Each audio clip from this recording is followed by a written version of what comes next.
पड़ोसी मुल्क नेपाल में आज एक बड़ा हादसा हो गया। नेपाल के काठमांडू में बड़ा प्लेन हादसा हुआ। विमान हादसे में 18 लोगों की जान चली गई। उड़ान भरते ही विमान में दरअसल आग लग गई और यह विमान हादसे का शिकार हो गया। काठमांडू से पोखरा जा रहा था यह विमान। हादसे के शिकार प्लेन में 19 लोग सवार थे। काठमांडू में शौर्य एयरलाइंस का यह प्लेन क्रैश हुआ है। तस्वीरें आपके सामने हैं। जैसे ही त्रिभुवन एयरपोर्ट से इस प्लेन ने टेक ऑफ किया, ये क्रैश हो गया। नेपाल प्लेन क्रैश का ये लाइव वीडियो भी इस वक्त आप टीवी 9 भारतवर्ष पर देख रहे हैं। प्लेन में पायलट समेत कुल 19 लोग सवार थे और दुखद खबर यह है कि इनमें से 18 लोगों की जान चली गई है। पायलट घायल अवस्था में अस्पताल में भर्ती कराया गया है। नेपाल प्लेन क्रैश का ये लाइव वीडियो, ये सबसे नया वीडियो है जो इस वक्त आप टीवी 9 भारतवर्ष पर एक्सक्लूसिवली देख रहे हैं। आप देख सकते हैं इन तस्वीरों में कैसे उड़ान भरी थी। इस विमान ने टेक ऑफ किया था और उड़ान भरने के चंद मिनट बाद ही ये विमान किस तरह से क्रैश हो गया।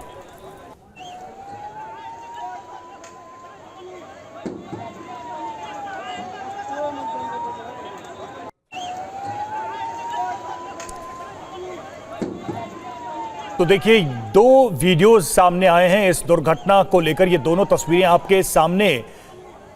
जो पहली तस्वीर आप देख रहे हैं वो क्रैश के बाद की है, क्रैश साइट की है, जहां पर विमान गिरा और उसमें आग लग गई और इतनी बड़ी संख्या में लोगों की मौत हो गई। और उसके बाद एक तस्वीर जो हम आपको दिखा रहे हैं जब प्लेन क्रैश हो रहा था, ठीक उसके पहले की ये तस्वीर है जिसे पुलिस ने जारी किया है। तो प्लेन क्रैश का वीडियो सामने आ चुका है। दो तस्वीरें, एक दुर्घटना के ठीक पहले की और एक दुर्घटना के बाद जो घटनास्थल है वहां की तस्वीर सामने आई है। तो नेपाल में बहुत ही दुखद हादसा हुआ है और टेक ऑफ के दौरान यह हादसा हुआ है। यह प्लेन क्रैश हुआ है नेपाल में। और अब नेपाल विमान हादसे की 6 तस्वीरें आपको एक साथ दिखा रहे हैं। देखिए, तस्वीर नंबर 1, 2, 3, 4, 5 और ये 6ठी तस्वीर आप देख सकते हैं किस तरीके से ये पूरा हादसा हुआ है। काठमांडू में प्लेन क्रैश हो गया। 18 लोगों की मौत की अभी जानकारी मिल रही है। कई वीडियो सामने आए हैं और इन वीडियोस में जो पता चला है कि विमान हादसा बेहद खौफनाक था। 18 लोगों की एक साथ मौत हो गई है। शौर्य विमान ये बताया जाता है और इस विमान के क्रैश करने की वजह से जो विमान में काम करने वाले स्टाफ थे, कहा जा रहा है कि ज्यादातर उन लोगों की ही जान गई है इस पूरे हादसे में। देखिए कैसे ये प्लेन धू-धू कर जल रहा है, धुआं आसमान को छू रहा है। घटनास्थल की तस्वीर आपको दिखा रहे हैं। अफरा तफरी मच गई। फौरन वहां पर पुलिस और प्रशासन की टीम पहुंची है। कई लोगों की भीड़ भी वहां पर जमा हो गई है। 6 कैमरों से ली गई ये तस्वीरें आपको दिखा रहे हैं। इस पूरे हादसे की घटनास्थल की ये तस्वीरें हैं। बेहद दर्दनाक ये पूरा हादसा था। काठमांडू में 18 लोगों की अभी तक मौत हो गई। देखिए, ये विमान जैसे ही टेक ऑफ करता है और फौरन कुछ ही देर बाद ये विमान क्रैश हो जाता है। ऐसा लगता है डिसबैलेंस हो गया और फिर क्रैश हो गया। पूरे विमान में आग लग गई, धुआं उठने लगा। विमान में सवार 18 लोगों की मौत हो गई। तो जो जानकारी मिल रही है कि सभी 18 लोग शौर्य एयरलाइंस के स्टाफ बताए जा रहे हैं जिनकी मौत हुई है। काठमांडू से पोखरा की तरफ जा रहा था यह विमान जो दुर्घटनाग्रस्त हो गया। और आपको इस विमान हादसे की कुछ डिटेल्स बता देते हैं। त्रिभुवन इंटरनेशनल एयरपोर्ट काठमांडू में यह हादसा हुआ है। एक बार फिर से नेपाल में प्लेन क्रैश का यह वीडियो सामने आया है। पिछले कुछ सालों में कई हादसे इस तरह के नेपाल में हो चुके हैं। एक साल पहले भी इसी तरह का एक हादसा हुआ था। शौर्य एयरलाइंस का यह प्लेन बताया जा रहा है जिसमें यह आग लगी है। आग लगने के बाद वापस रनवे पर लौटता है। टेक ऑफ करते ही विमान में आग लगी थी और लैंडिंग के वक्त विमान हादसे का शिकार हो जाता है जिसमें अब तक 18 लोगों के मौत की पुष्टि की जा चुकी है। शौर्य एयरलाइंस का यह विमान बताया जा रहा है और इस विमान में बैठे तमाम लोग इसी एयरलाइन से रिलेटेड बताए जा रहे हैं। आग लगने की वजहों की अभी तक जानकारी नहीं मिल पाई है। फिलहाल राहत और बचाव कार्य चल रहा है। प्लेन में कुल 19 लोग सवार थे जिसमें 18 लोगों के मौत की पुष्टि की जा चुकी है। एक पायलट जो कि इसमें जख्मी है उसको अस्पताल पहुंचाया गया है जबकि दूसरा पायलट इसमें मारा जा चुका है। जो गंभीर रूप से घायल पायलट है उसे अस्पताल पहुंचाया गया है और इलाज चल रहा है और जान बचाने की कोशिश की जा रही है। और मनीष भाई इस वक्त हमारे साथ जुड़े हैं पूरी जानकारी के साथ। मनीष, अब ये कंफर्म हो गया है कि 19 लोग इसमें सवार थे, 18 की मौत हो गई है, और क्या जानकारी अभी तक इस हादसे को लेकर?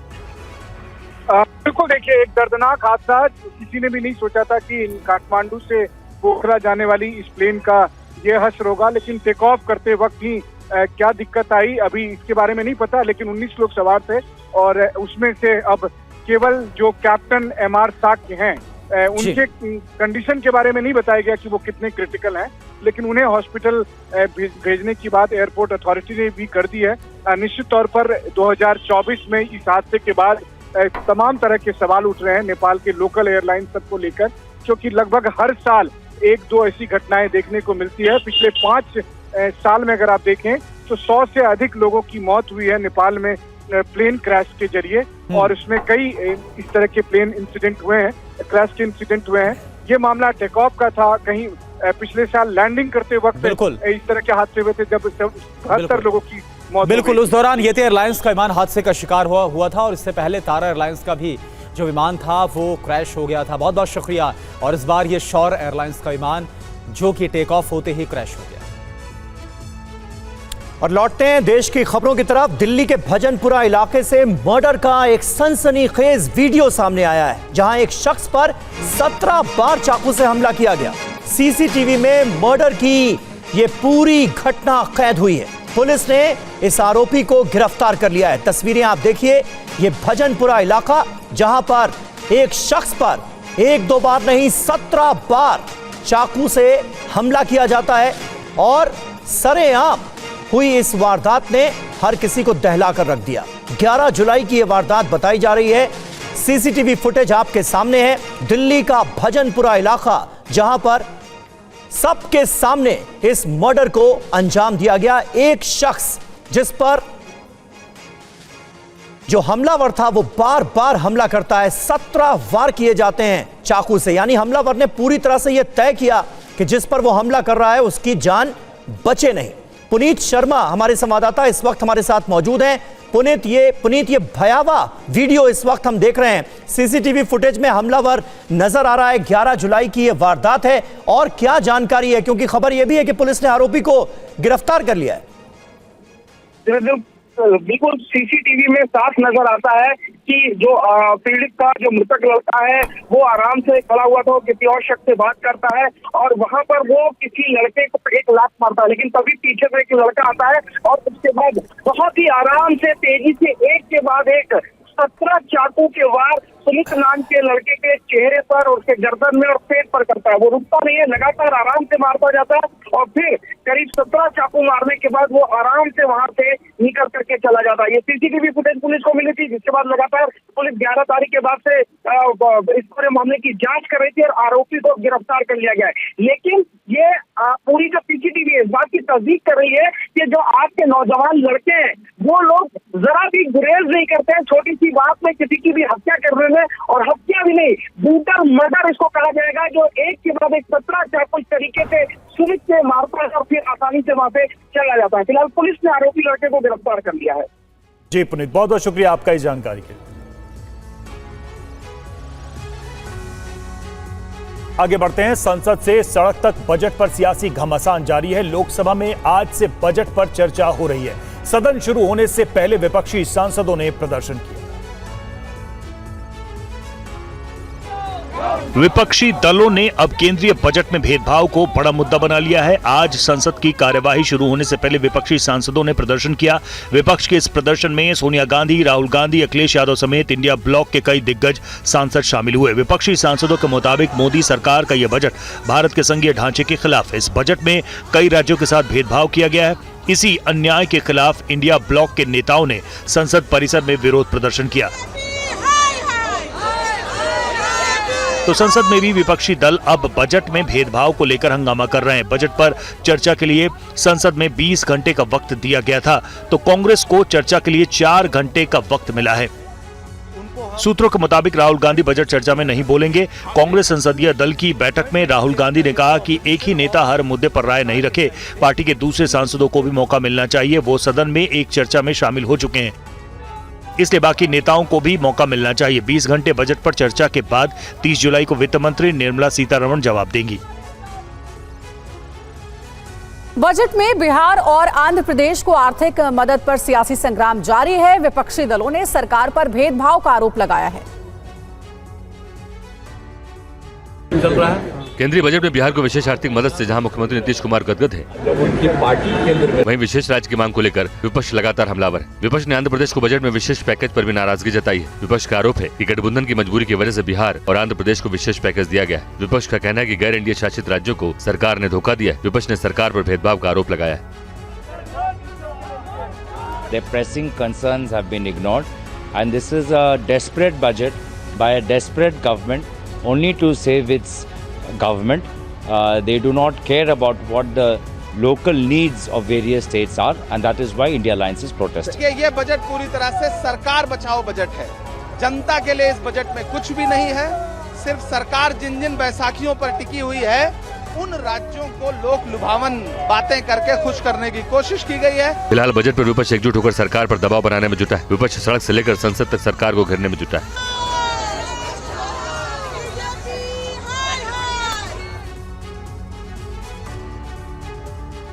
अब आपको सुनाते हैं कि बजट को लेकर कांग्रेस अध्यक्ष मल्लिकार्जुन खड़गे और समाजवादी पार्टी के अध्यक्ष अखिलेश यादव ने क्या कुछ कहा है। जो अन्याय हुआ सबको, बजट में कोई न्याय नहीं मिला, वो न्याय दिलाने के लिए हम लड़ रहे हैं। महंगाई को लेकर के सरकार कोई ऐसा ठोस कदम नहीं उठा पाई जिससे महंगाई नियंत्रण होती। अगर कहीं आपने मिडिल क्लास को कुछ सहूलियत भी दी है तो वो अपनी महंगाई से आप वापस ले रहे हैं। बड़े सपने दिखाए थे यूपी को, क्या मिला यूपी को? डबल इंजन की सरकार, तो डबल लाभ मिलना चाहिए था, दिल्ली का लाभ, लखनऊ का लाभ। लेकिन लगता ये है कि दिल्ली अब लखनऊ की तरफ नहीं देख रही है, या लखनऊ वालों ने दिल्ली वालों को नाराज कर दिया। उसका परिणाम हमें बजट में दिखाई दे रहा है। तो डबल इंजन का क्या फायदा हुआ? बिहार जा रहा है विकास, यूपी को क्यों छोड़ रहे हैं आप? बाढ़ अगर बिहार की रोकनी है तो नेपाल की बाढ़ रोके बिना और यूपी की बाढ़ रोके बिना आप बिहार की बाढ़ कैसे रोकेंगे? तो आपको पहले यूपी की बाढ़ रोकें, नेपाल की बाढ़ रोकें, तो बिहार की बाढ़ अपने आप रुक जाएगी। और वहीं आरजेडी सांसद मीसा भारती ने कहा है कि रोजगार को लेकर सरकार के पास कोई विजन नहीं है।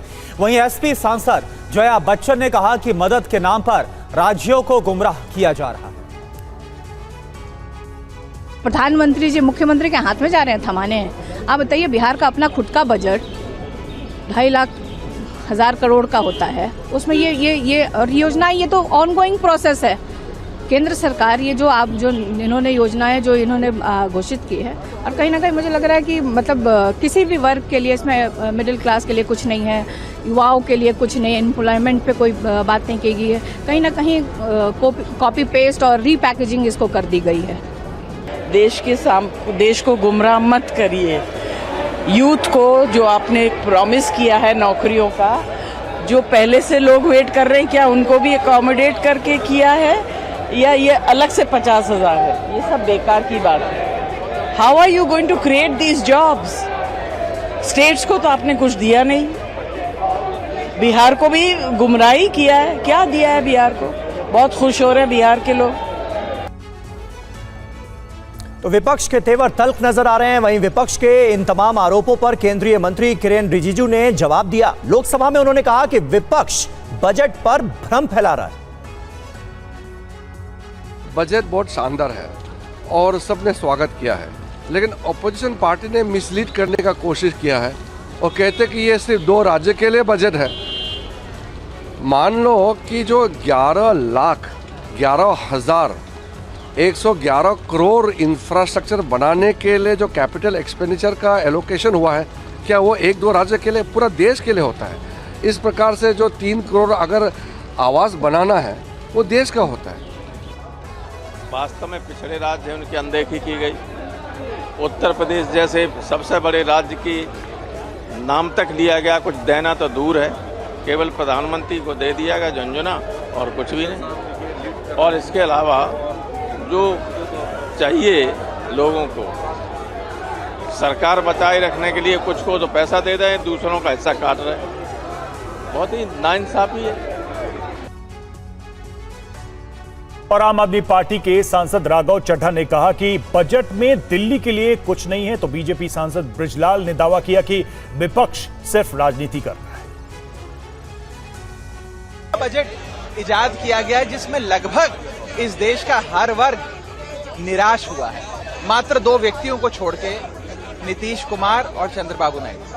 मैं पूछना चाहता हूं कि वो राज्य जिन्होंने अभूतपूर्व समर्थन भाजपा को दिया, अपने राज्यों की लगभग सारी सीटें दे दी, जैसे कि दिल्ली है, गुजरात है, उड़ीसा है, हिमाचल प्रदेश है, झारखंड, छत्तीसगढ़ है, मध्य प्रदेश है, इन राज्यों को क्या मिला इस बजट में? इन राज्यों को कुछ नहीं मिला। ये बजट पूरे देश का है, गरीबों का है, युवाओं का है, दलितों का है, आदिवासियों का है, और देश को मजबूत बनाने के लिए डिफेंस में बजट में इंक्रीज किया गया है। होम मिनिस्ट्री के बजट में, जिससे हमारी पुलिस फोर्स जो हैं, जो नक्सलियों से, आतंकवादियों से लड़ रही हैं, उनके लिए किया गया है। जो उनका प्रोटेस्ट है, उनका राजनीतिक स्टंट है, और ये मैं कहूँगा केवल एक विरोध के लिए विरोध करना है, नकारात्मक सोच है। वहीं विपक्ष के प्रदर्शन को लेकर TV9 संवाददाता आनंद प्रकाश पांडे ने जेडीयू के कार्यकारी अध्यक्ष संजय झा से बात की है। हमारे मुख्यमंत्री नीतीश कुमार का लॉन्ग पेंडिंग डिमांड था विशेष राज्य का दर्जा या विशेष सहायता। जब मनमोहन सिंह जी की सरकार थी यूपीए की, जिसमें आरजेडी के बदौलत चलती थी, उस समय कोई स्पेशल अटेंशन बिहार के लिए नहीं दिया गया, विशेष राज्य तो दिया ही नहीं, वो बंद कर दिया। पहली बार हम लोग प्रधानमंत्री जी को पूरा बिहार की जनता की ओर से, अपने पार्टी की ओर से धन्यवाद देते हैं। उन्होंने बिहार का विशेष ख्याल इस बजट में रखा है, और बिहार इसी देश का हिस्सा है। अगर बिहार का मदद, तो मैं तो कह रहा हूँ कि लॉन्ग पेंडिंग डिमांड है जब से झारखंड अलग हुआ है, तो इसलिए और कांग्रेस को भी कहना चाहता हूँ कि बिहार और बिहारियों से इतनी नफरत नहीं करें। लेकिन ये तो कह रहे हैं कि विपक्ष के शासन वाले राज्य उनके साथ भेदभाव किया है, कुछ दिया ही नहीं है बजट। तो नेशनल बजट है, डिटेल है सब उसमें। अगर पैसा दिया गया है अर्बन में 10 लाख करोड़, तो सबको दिया जाएगा ना। और ये हम लोग का तो डिमांड पहले से, जो कभी आज तक नहीं मिला था बिहार को, पहली बार मिला। और इस बीच बजट को लेकर विपक्ष सरकार पर हमलावर है। अब कांग्रेस शासित राज्यों के मुख्यमंत्रियों ने 27 जुलाई को नीति आयोग की बैठक में शामिल नहीं होने का फैसला किया है।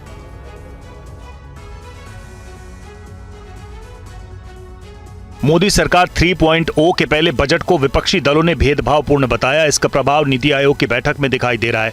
कांग्रेस शासित राज्यों के मुख्यमंत्रियों ने 27 जुलाई को होने वाली नीति आयोग की बैठक में तेलंगाना के मुख्यमंत्री रेवंत रेड्डी, कर्नाटक के मुख्यमंत्री सिद्धरमैया और हिमाचल प्रदेश के मुख्यमंत्री सुखविंदर सिंह सुक्खू ने बहिष्कार करने का फैसला किया है।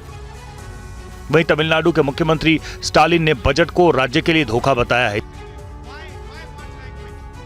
इससे पहले कांग्रेस महासचिव केसी वेणुगोपाल ने सोशल मीडिया एक्स पर कहा था कि केंद्रीय बजट बेहद भेदभावपूर्ण और खतरनाक है, जो पूरी तरह से संघवाद और निष्पक्षता के सिद्धांतों के खिलाफ है, जिसका केंद्र सरकार को पालन करना चाहिए। इसके विरोध में कांग्रेस के मुख्यमंत्री 27 जुलाई को होने वाली नीति आयोग की बैठक का हिस्सा नहीं बनेंगे। इस सरकार का रवैया पूरी तरह से संवैधानिक सिद्धांतों के विपरीत है। हम ऐसे आयोजन में भाग नहीं लेंगे जो पूरी तरह से इस शासन के सच्चे भेदभावपूर्ण रंगों को छिपाने के लिए बनाया गया है। बजट को लेकर संसद में विपक्ष के उठाए जा रहे सवाल के बीच बिहार विधानसभा में भी जमकर हंगामा हुआ। विपक्ष के रवैये को लेकर सीएम नीतीश कुमार काफी नाराज दिखे। देखिए पूरी खबर। संसद से लेकर विधानसभा तक बिहार को मिले विशेष पैकेज पर घमासान मचा है। आरजेडी विधायकों ने बिहार को विशेष राज्य के दर्जे की मांग को लेकर विधानसभा में हंगामा किया, साथ ही नीतीश कुमार के खिलाफ नारेबाजी की। कई तरह से करना शुरू किया। इस बीच विधानसभा में हंगामे पर सीएम नीतीश कुमार ने नाराजगी जताई। उन्होंने आरजेडी विधायक रेखा देवी को नसीहत देते हुए कहा कि आरजेडी कभी महिलाओं को आगे नहीं बढ़ाती। आप लोगों के साथ थे, ये लोग, इन सब लोगों ने सपोर्ट किया, और जब सब लोगों को सपोर्ट किया गया पूरी सर्वसम्मति से, अरे महिला हो, कुछ जानती नहीं हो, महिला को अरे बोल रही है, कहां से आते? इन लोगों के साथ जो हैं, ये लोग कोई महिला को आगे बढ़ाया था? अरे हम 5 के बाद न महिला को बढ़ाए हैं, बोल रही हो। इसीलिए हम कह रहे हैं चुपचाप सुनो। और वहीं बिहार को विशेष राज्य का दर्जा नहीं मिलने को लेकर पटना में विपक्षी पार्टियों के विधायकों ने क्या कहा है, आइए सुनाते हैं आपको। बजट में तो बिहार को बहुत कुछ मिला है, आप लोग भी संतुष्ट होंगे। देखिए, खोदा पहाड़ निकली चुहिया वाली हाल है। ये चुनावी घोषणा तो कुछ है नहीं, जो ये कह रहे हैं कि 1 लाख करोड़ दे दूं, कि 1.5 लाख करोड़ दे दूं, कि 2 लाख करोड़ दे दूं। आखिर बिहार की बोली लगाई जाती है और बिहार के साथ सौतेला व्यवहार क्यों किया जाता है? हमारा जो है कर्ज माफी का अवसर है। अब हम लोग 5 वर्ष केंद्र सरकार हम लोग से झाल बजवाएगी, बिहार सरकार से झाल बजवाएगी। कल जो बजट में जो प्रावधान किया गया 58,900 करोड़, खुश हुए होंगे आप भी। ये बिल्कुल खेदजनक बात है कि बिहार को हमेशा झुंझुना पकड़ा दिया जाता है और बिहार को अब जैसे ईस्टर्न कॉरिडोर बनाना है उनको, अब बिहार के खाते में उसको उन्होंने डाल दिया। बिहार के किसानों की ज़मीन उसमें अधिकृत होगी। बिहार में कोई उद्योग नहीं है, बिहार में कोई रोजगार के साधन नहीं है।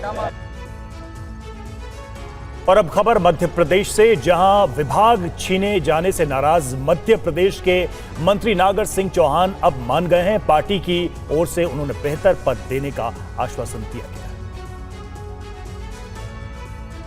मध्य प्रदेश बीजेपी में बगावत का बिगुल फूंकने और इस्तीफा देने पर अड़े मंत्री नागर सिंह चौहान अब मान गए हैं। चौहान दिल्ली में शीर्ष नेतृत्व से मुलाकात के बाद देर रात मुख्यमंत्री मोहन यादव से मुलाकात की। इस मीटिंग में बीजेपी के प्रदेश अध्यक्ष बीडी शर्मा और संगठन मंत्री हितानंद शर्मा भी मौजूद थे।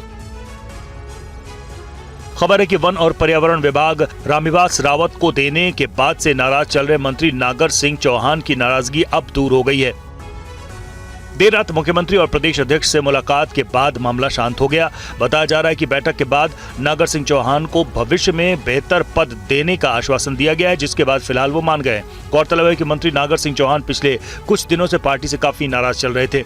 उनके पास वन पर्यावरण मंत्रालय था, लेकिन पार्टी ने उनसे ये विभाग छीनकर नए कैबिनेट मंत्री रामनिवास रावत को दे दिया, जिसके बाद नागर सिंह ने पार्टी के खिलाफ मोर्चा खोल दिया। पार्टी पर कई तरह के आरोप लगाने लगे। मामला बढ़ता देख केंद्रीय नेतृत्व से मुलाकात की थी।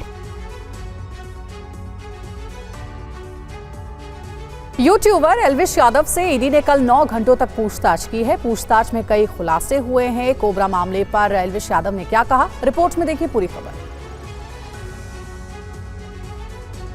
मशहूर यूट्यूबर और बिग बॉस ओटीटी के विनर एल्विश यादव हमेशा विवादों में जुड़े रहते हैं। लग्जरी लाइफ जीने वाले एल्विश लखनऊ के प्रवर्तन निदेशालय के ऑफिस पहुंचे। ईडी ने सवालों की बौछार करते हुए महंगी गाड़ियों से लेकर लग्जरी लाइफस्टाइल के बारे में 9 घंटे तक पूछताछ की। पूछताछ के दौरान यूट्यूबर से कई तरह के सवाल पूछे गए और एल्विश बातों को घुमाते रहे। एल्विश से कोबरा कांड से जुड़े कई तरह के सवाल भी पूछे गए। पूछताछ में कई खुलासे हुए। महंगी गाड़ियों, विदेश यात्राओं, यूट्यूब से होने वाली कमाई के बारे में पूछताछ। ईडी ने एल्विश के बैंक खातों के बारे में जानकारी मांगी। सांप की सप्लाई करने के सवाल पर खुद को बेगुनाह बताया। एल्विश ने अपने बयान में कहा कि वो केवल मौज मस्ती के लिए सांपों को गले में डालकर घूमते थे। सांपों की तस्करी से उनका कोई वास्ता नहीं है। ईडी के अधिकारी एल्विश की संपत्ति और यूट्यूब से होने वाली कमाई के बारे में गहराई से पड़ताल कर रहे हैं। बहुत जल्दी एल्विश से दोबारा पूछताछ के लिए बुलाया जा सकता है। पूछताछ के बाद बाहर आए एल्विश यादव ने किसी भी सवाल का जवाब देने से इनकार कर दिया। आगे बढ़ते हैं। मराठा नेता मनोज जरांगे की गिरफ्तारी के लिए पुणे की अदालत ने वारंट जारी किया है। क्या है पूरा मामला, इस रिपोर्ट में आपको दिखाते हैं। मराठा आरक्षण की मांग करने वाले मनोज जरांगे पाटिल की मुश्किलें बढ़ गई हैं।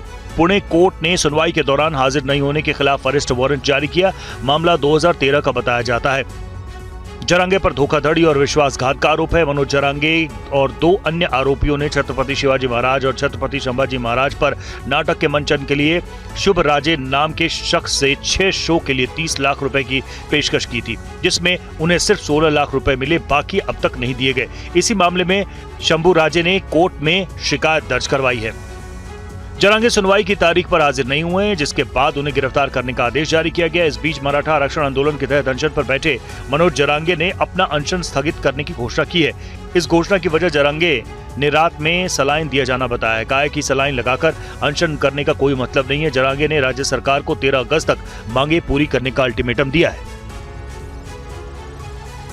खबर जम्मू कश्मीर से। जम्मू कश्मीर के कुपवाड़ा में आतंकियों और सुरक्षा बलों के बीच मुठभेड़ हुई। इस एनकाउंटर में सुरक्षा बलों को बड़ी कामयाबी मिली। देश के दुश्मन का खात्मा, खूंखार आतंकी हुआ ढेर। सुरक्षा बलों ने कुपवाड़ा एनकाउंटर में बड़ी कामयाबी हासिल की। सुरक्षा बलों ने भीषण मुठभेड़ के दौरान इस दहशतगर्द को जन्नू पहुंचा दिया। इस मुठभेड़ में सेना का एक एनसीओ भी शहीद हुआ है। सुरक्षा बलों को कुपवाड़ा जिले के लोलाब इलाके में त्रमुखा टॉप पर आतंकियों के होने की जानकारी मिली थी। इसके बाद इस इलाके को घेर लिया गया। मौके पर अतिरिक्त जवानों की तैनाती की गई। सर्च ऑपरेशन के दौरान वहां छिपे आतंकियों की तरफ से सुरक्षा बलों को निशाना बनाकर गोलियों की बौछार की गई, जिसका जबरदस्त जवाब दिया गया। पिछले हफ्ते भी कुपवाड़ा के केरन सेक्टर में सुरक्षा बलों की आतंकियों से मुठभेड़ हुई थी, जिसमें 2 आतंकी मारे गए थे। इस बीच पुंछ के कृष्णा घाटी में घुसपैठ विरोधी अभियान में घायल जवान सुभाष चंद्र की अस्पताल में इलाज के दौरान मौत हो गई। मंगलवार तड़के LOC के पास आतंकी घुसपैठ को नाकाम करने के लिए सुरक्षा बलों ने ऑपरेशन चलाया था। इस दौरान मुठभेड़ में लांस नायक सुभाष चंद्र घायल हो गए थे और फिर देर शाम उनकी शहादत की खबर सामने आई। और दिल्ली NCR में आज सुबह झमाझम बारिश हुई। बारिश से लोगों को गर्मी से राहत तो जरूर मिली, लेकिन कई इलाकों में जल जमाव ने परेशानी बढ़ा दी। तस्वीरें नोएडा सेक्टर 62 की हैं, जहां कुछ देर की बारिश के बाद ऐसा जल भरा हुआ कि सड़कें तालाब बन गई। वाटर लॉगिंग से गाड़ियों की रफ्तार थम गई, तो वहीं पैदल यात्री भी इस पानी में गुजरने को मजबूर हो गए। घंटों तक इस पानी की निकासी नहीं हो पाई और लोग परेशानी से जूझते रहे। वहीं कुछ देर की बारिश के बाद दिल्ली की सड़कों पर जगह जगह ट्रैफिक जाम भी लग गया। ये तस्वीरें NH24 की हैं, जहां बारिश के चलते लंबा जाम लग गया। इस वक्त हम मौजूद है निगम बोध घाट के पास। ये वो सड़क है जो कि ISBT से ITO की तरफ जाती है और आप देख सकते हैं कि आधी सड़क पर अभी भी यहाँ पर पानी भरा हुआ आपको नजर आएगा। और जो ट्रैफिक है वो बेहद ही स्लो चल रहा है, क्योंकि इस पानी से होकर गुजरने को लोग जो है वो मजबूर नजर आ रहे हैं। यहाँ पर पंप के द्वारा पानी निकालने का काम भी जोरों शोरों पर किया जा रहा है। आप देख सकते हैं तस्वीरों में कि बाकायदा यहाँ पर पंप लगाया गया है और पानी निकालने की कोशिश बदस्तूर जारी है। जलभराव के चलते दिल्ली ट्रैफिक पुलिस ने निगम बोध को लेकर एडवाइजरी जारी करते हुए ट्रैफिक डाइवर्ट कर दिया है। अगले 4 दिनों तक दिल्ली NCR में बारिश को लेकर येलो अलर्ट जारी किया गया है। और बारिश की वजह से दिल्ली के ITO पर भी जल जमाव है। संवाददाता शालिनी वाजपेयी की रिपोर्ट देखिए। दिल्ली NCR में बारिश सुकून की कम, आफत की बारिश ज्यादा हो जाती है। मैं इस वक्त ITO पर हूँ और यहाँ पर स्थिति देखिए किस तरह से जल जमाव हो चुका है। ITO पर ट्रैफिक की स्थिति देखिए, ट्रैफिक भी जाम हो गया है। हर तरफ जल जमाव दिखेगा आपको, क्योंकि साइड में सड़क पे देखिए किस तरह से पानी भरा हुआ है। थोड़ी सी बारिश हुई है सुबह और आज ITO पर ये हाल हो गया है। दिल्ली में जरा सी बारिश होती है, ऐसे तमाम इलाके हैं जहाँ पर जो सुकून की बारिश कम और आफत की बारिश ज़्यादा बन जाती है। सुबह करीब 5 से 6 बजे के आसपास से बारिश शुरू हुई है और अभी देखिए इतनी सी बारिश में जल भराव किस तरह से हो चुका है। ये देखिए इस पास की रोड किस तरह से जलमग्न हो गई है और ये ITO का हाल देखिए, यहाँ पर भी किस तरह से पानी भरा है। तो दिल्ली के लिए जो बारिश है वो सुकून की कम होती है, आफत की ज़्यादा होती है। लोगों के लिए परेशानी का सबब ज़्यादा बन जाती है बारिश। गुजरात में बारिश ने कोहराम मचाया हुआ है। भारी बारिश के चलते नदियां उफान पर हैं और कई जिले बाढ़ की चपेट में आ चुके हैं। कच्छ और सूरत के हालात पर रिपोर्ट देखिए। गुजरात में हो रही मूसलाधार बारिश की वजह से नदियां उफान पर हैं और उफनती नदी की चपेट में जानवर भी आ गए। तस्वीरें गुजरात के कच्छ की हैं, जहां कई जानवर पानी के तेज बहाव के साथ बहते नजर आए। वीडियो में कुछ जानवर पानी से निकलने की कोशिश भी करते दिखे, लेकिन पानी के तेज बहाव के सामने उनकी एक न चली और वो पानी के साथ बहते चले गए। कच्छ से आए इस दूसरे वीडियो में देखिए किस तरह से सामान पानी के साथ बहता नजर आया। पानी के साथ लोहे के पुल का एक हिस्सा भी बहता चला गया। कच्छ जिले में हो रही भारी बारिश से खेतों और घरों को भी काफी नुकसान पहुंचा है। अब सूरत के हालात देख लीजिए। यहाँ भारी बारिश के चलते नदी का जलस्तर इतनी तेजी से बढ़ा कि उफनती नदी का आसपास की सड़कों पर पानी भर गया और तेज रफ्तार से बहते हुए इस पानी की वजह से आवाजाही बंद हो गई। सूरत में बारिश का दौर जारी रहने की चेतावनी है। ऐसे में हालात जल्द सुधरने की उम्मीद कम है। अब सूरत के रिहायशी इलाकों का हाल भी देख लीजिए। सड़कों पर कई फीट पानी भरा हुआ है और बारिश का दौर थमने का नाम नहीं ले रहा, जिसकी वजह से पूरे शहर की रफ्तार पर ब्रेक लग चुका है। और अब खबर गुजरात के भरूच से, जहां पर बारिश के चलते रिहायशी इलाकों में कई फीट पानी भर गया। गुजरात के कई जिलों में बारिश का अलर्ट जारी है। गुजरात में भारी बारिश लोगों के लिए परेशानी का सबब बनती जा रही। तस्वीरें भरूच की, जहां अंडरपास में कई फीट पानी भर गया और लोग इसी जलभराव के बीच में आवाजाही करते दिखे। शहर का शायद ही ऐसा कोई इलाका बचा था जहां से भारी जलभराव की ऐसी तस्वीरें सामने नहीं आई। निचले इलाकों में इतना ज्यादा पानी भर गया कि घरों के अंदर तक ये पानी आ गया और घरों में रखा सामान भी पानी में डूब गया। लगातार हो रही बारिश के बीच पानी निकासी की कोशिशें नाकाम दिखी। शहर की मुख्य सड़कों पर इतना भारी जलभराव देखने को मिला कि जो कुछ गाड़ियां इसमें खराब भी हो गईं, दिन के समय लोग गाड़ियों की हेडलाइट जलाकर गाड़ी चलाते दिखे। गुजरात के कई जिलों के लिए बारिश का रेड अलर्ट जारी है। अलर्ट को देखते हुए मछुआरों को अगले कुछ दिनों तक समंदर में न जाने की सलाह दी गई। गुजरात में अब तक औसत से 5% ज्यादा बारिश हुई है। गुजरात में हो रही मूसलाधार बारिश से कई जिलों में बाढ़ जैसे हालात बने। जूनागढ़ में भी बारिश के चलते निचले इलाकों में हालात बिगड़ गए। प्रशासन लोगों को मदद पहुंचाने में जुटा है।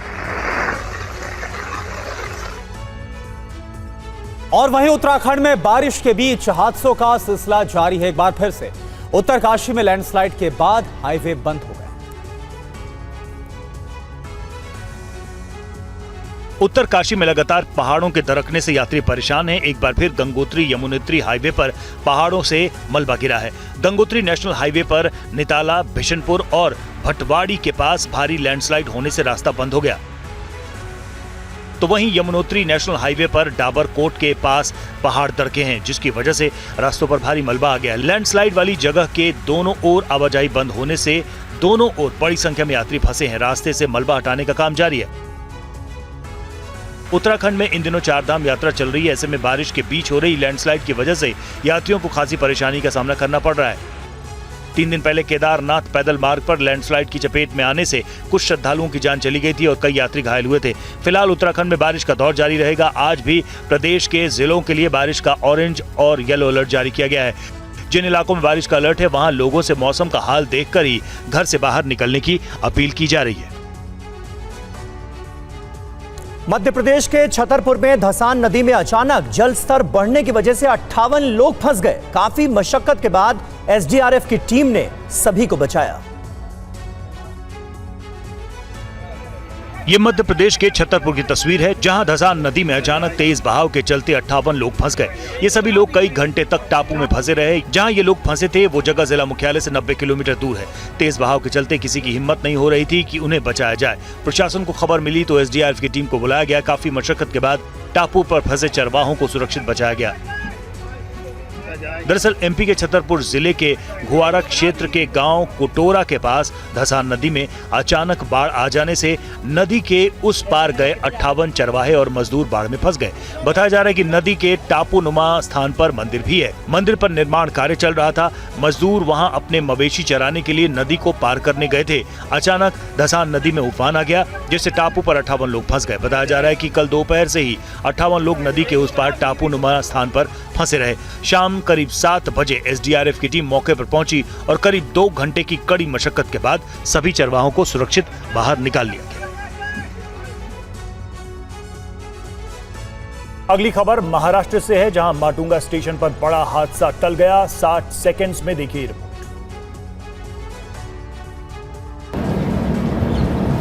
सैकड़ों लोग रेलवे ट्रैक पर चल रहे हैं। माटुंगा स्टेशन पर लोगों की ये भीड़ देखकर अचानक लोग डर गए कि आखिर क्या हुआ।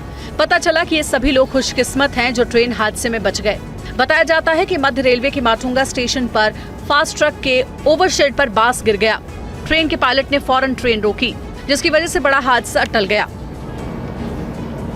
बताया जाता है कि हादसे के बाद काफी देर तक यातायात प्रभावित हुआ। बताया जाता है कि माटुंगा स्टेशन पर पटरियों के पास एक इमारत का काम चल रहा था। इसी दौरान एक बांस अचानक आ गिरा। यह हादसा 7:30 बजे के करीब हुआ, लेकिन बांस को हटाने में करीब 30 मिनट का समय लगा। इस दौरान लोकल की आवाजाही रोकी गई। सेंट्रल रेलवे के मुताबिक कुछ ट्रेनों के रूट को डाइवर्ट करना पड़ा। रेलवे के मुताबिक 8 बजे ट्रेनों को परिचालन फिर से शुरू किया गया। इस दौरान यात्री काफी परेशान रहे। बताया जाता है कि ट्रेन माटुंगा स्टेशन के करीब थी, जिसकी वजह से वो धीमी चल रही थी। स्टेशन ज्यादा दूर नहीं होने की वजह से यात्री पैदल ही निकल पड़े। आज दिल्ली और मुंबई में आगजनी की 2 घटनाएं हुई हैं। हालांकि इन हादसों में किसी की जान नहीं गई, लेकिन संपत्ति का भारी नुकसान हुआ है। 60 सेकंड में देखिए पूरी खबर।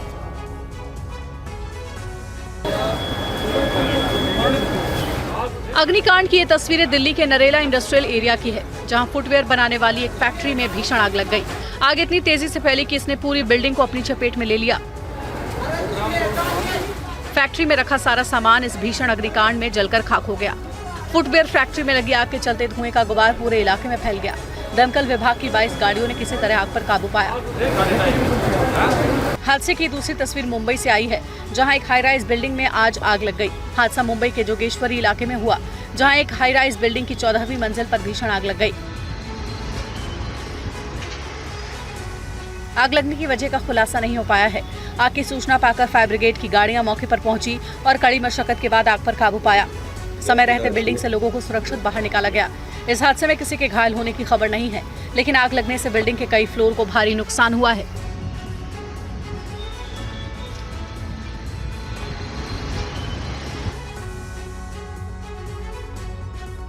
और एक बड़ी खबर का रुख कर लेते हैं। अभी फिलहाल नहीं खुलेगा पंजाब हरियाणा का शंभू बॉर्डर। सुप्रीम कोर्ट ने हाई कोर्ट के आदेश पर रोक लगा दी है। शंभू बॉर्डर पर अभी भी डटे हुए हैं किसान। बॉर्डर पर 500 से ज्यादा ट्रैक्टर ट्रॉलियां जमा हैं। साथ ही सुप्रीम कोर्ट ने स्वतंत्र समिति बनाने का आदेश भी दिया है। सुप्रीम कोर्ट ने कहा है कि किसानों से बात करके इसका हल निकालें। कोर्ट ने हरियाणा सरकार से पूछा, आपने समाधान के लिए अब तक क्या क्या किया? पीयूष पांडे ज्यादा जानकारी के साथ हमारे संवाददाता जुड़ गए हैं। पीयूष, इस पूरे मामले की आज सुनवाई थी और क्या कुछ कहा है सुप्रीम कोर्ट ने? देखिए, सुप्रीम कोर्ट ने हरियाणा सरकार से ये कहा कि आप इस मामले में बात कर सकते हैं, किसानों से अपने मंत्री को भेज सकते हैं और इसका हल निकाल सकते हैं आसानी से। और आप लगातार इस तरह से राष्ट्रीय राजमार्ग को बंद नहीं कर सकते हैं। पिछले 1 साल से राष्ट्रीय राजमार्ग बाधित है और इसका हल निकालने के लिए जरूरी है। और इस वजह से हम एक स्वतंत्र समिति का गठन कर रहे हैं, जिसमें जो सदस्यों की संख्या होगी वो और सदस्य हरियाणा और पंजाब सरकार की ओर से तय किए जाएंगे। उसमें किसान भी होंगे, सरकारी अधिकारी भी होंगे और सामाजिक संगठन के लोग भी होंगे। साथ ही सुप्रीम कोर्ट ने इस मामले में यथास्थिति का आदेश कर दिया, यानी कि जैसी स्थिति है शंभू बॉर्डर से अभी जो रेलिंग लगाई गई थी वहां पर बाधित किया गया था रास्ता, उसको नहीं हटाया जाएगा और हाईकोर्ट के आदेश को इम्प्लीमेंट नहीं किया जाएगा। और अब इस मामले में जब अगली सुनवाई होगी और समिति की ओर से जो रिपोर्ट दी जाएगी उसके बेसिस पर सुप्रीम कोर्ट आगे रुख तय करेगी। जी बहुत बहुत शुक्रिया आपका पीयूष इस पूरी जानकारी के लिए। तो अभी फिलहाल जो शंभू बॉर्डर है वो नहीं खुलेगा। और बड़ी खबर, बात ट्रेनी आईएएस पूजा खेडकर से जुड़े विवाद की। जी हां, ट्रेनी आईएएस पूजा खेडकर की बड़ी मुसीबत। पूजा पर लटकी गिरफ्तारी की तलवार। पुणे पुलिस के दूसरे समन पर भी पूजा पेश नहीं हुई। मसूरी पुलिस एकेडमी में भी नहीं किया रिपोर्ट। पूजा खेडकर का फोन भी नॉट रीचेबल है, तो फोन भी नहीं लग रहा है। पूजा खेडकर का फोन उनका नॉट रीचेबल है। दूसरी तरफ मसूरी पुलिस एकेडमी में भी उन्होंने अभी तक रिपोर्ट नहीं किया है। पुणे पुलिस के दूसरे समन पर भी पूजा पेश नहीं हुई।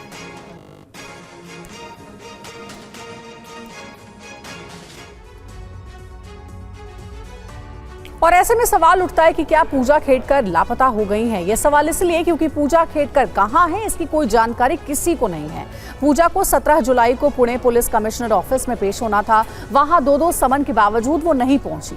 वहीं 23 जुलाई तक मसूरी पुलिस एकेडमी में रिपोर्ट भी भरना था, लेकिन वो वहां भी नहीं गई। पूजा ने पुणे पुलिस कमिश्नर पर शोषण के आरोप लगाया था। इस मामले में उन्हें अपना बयान दर्ज कराना था। वहीं महाराष्ट्र सरकार ने पूजा को वापस मसूरी पुलिस एकेडमी में रिपोर्ट करने का आदेश दिया था, लेकिन वो वहां भी नहीं पहुंची। बताया जा रहा है कि वो अहमदनगर पुणे हाईवे से लापता हैं। कहां है किसी को इसकी जानकारी नहीं है। और लापता होने का शक क्यों है ये भी जानिए। पूजा खेडकर का फोन बंद है, पूजा का फोन नॉट रीचेबल है, व्हाट्सएप पर भी समन रिसीव नहीं हुआ है। अहमदनगर पुणे हाईवे से वो लापता है। हर संभव ठिकाने पर तलाशी ली गई है, लेकिन अब तक पूजा का कोई पता नहीं चला है। और क्यों मुश्किल में है पूजा खेडकर, ये आपको आगे बताने की कोशिश करते हैं। यूपीएससी की शिकायत पर दिल्ली पुलिस ने इस पूरे मामले में एफआईआर दर्ज कराई थी। पुणे पुलिस कमिश्नर पर पूजा ने यौन शोषण का आरोप लगाया था। बयान दर्ज कराने के लिए पुणे पुलिस ने 2 समन उनको भेजा। महाराष्ट्र सरकार ने वापस मसूरी ट्रेनिंग एकेडमी भेजा। पूजा ने 23 जुलाई तक मसूरी में भी नहीं किया रिपोर्ट। पूजा खेड़कर अग्रिम जमानत याचिका दायर कर सकती हैं।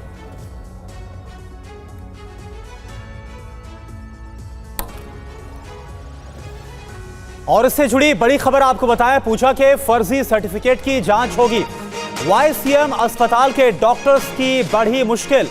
कलेक्टर ने फर्जी दिव्यांगता सर्टिफिकेट मामले में दिए जांच के आदेश। अस्पताल और डॉक्टर्स की जांच के आदेश दिए गए हैं। जांच के आदेश की कॉपी TV9 के पास है। फिलहाल वाईसीएम अस्पताल ने इस पर बात करने से इनकार किया है। तो ये बड़ी जानकारी, बड़ी खबर आपको बता दें, कलेक्टर ने फर्जी दिव्यांगता सर्टिफिकेट मामले में जांच के आदेश दिए।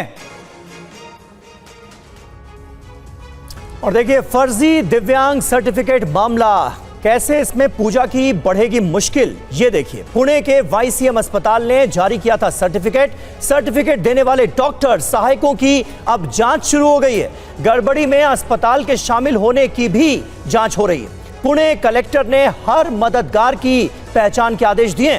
दोषी पाए जाने पर डॉक्टर मददगार के खिलाफ एफआईआर भी संभव है। वाईसीएम अस्पताल की जांच के आदेश क्यों दिए गए, यह भी आपको बता दें। पूजा खेड़कर को दिव्यांग प्रमाण पत्र जारी किया गया था। बाएं घुटने में 7% स्थायी विकलांगता का सर्टिफिकेट दिया गया था। केंद्रीय विकलांगता विभाग से भी उन्हें इस बाबत प्रमाण पत्र मिला था।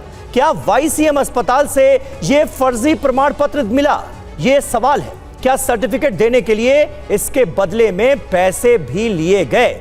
यही वजह है कि इन तमाम सवालों के जवाब बहुत जरूरी हैं। पड़ताल शुरू हो चुकी है। जांच के बाद बहुत जल्द तथ्य, फैक्ट्स हमारे सामने होंगे।